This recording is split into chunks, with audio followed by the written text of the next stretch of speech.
Love Shots on Radio City 91.1 FM.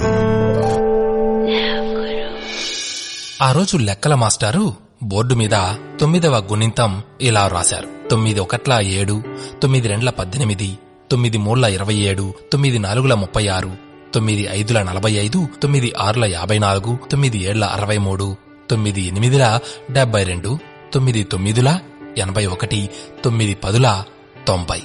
ఇది వ్రాసిన టీచర్ను చూసి పిల్లలందరూ నవ్వసాగారు. టీచర్ పిల్లలను హే ఎందుకు నవ్వుతున్నారు అని అడిగారు. టీచర్, మీరు 9 1 7 అని రాశారు, అది తప్పు కదా అని పిల్లలు అన్నారు.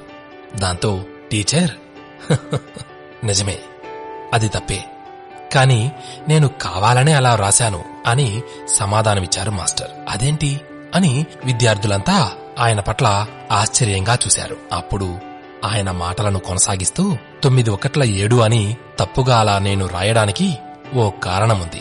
నేను ఆ ఒక్కటి తప్పుగా వ్రాశానని మీరు నవ్వుతున్నారు కదా, మిగిలినవన్నీ సరిగ్గా రాశాను కదా, మరి మిగిలినవన్నీ సరిగ్గా రాశానని మీరు నన్ను మెచ్చుకోలేదుగా, ఒక్కటి తప్పుగా రాసినందుకు మాత్రం ఎగతాళి చేస్తున్నారు కదా. ఇదే జీవితం.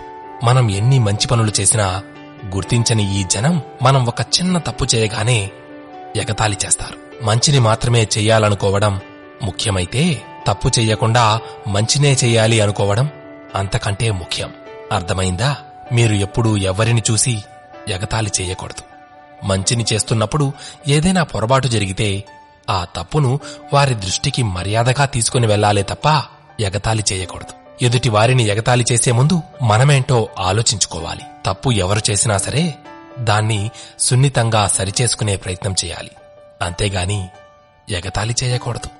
సరేనా అన్నారు టీచర్. టీచర్ అన్న ఆ మాటలకు తరగతి అంతా హర్షధ్వానాలతో నిండిపోయింది.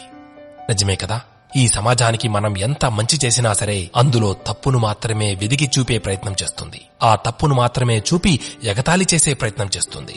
కాబట్టి మంచి పని చేసే ప్రయత్నంలో తప్పులు దొర్లకుండా జాగ్రత్త తీసుకునే ప్రయత్నం మాత్రం మనం తప్పక చెయ్యాలి. అందరూ బాగుండాలి, అందులో మనమూ ఉండాలి. Radio City Podcast.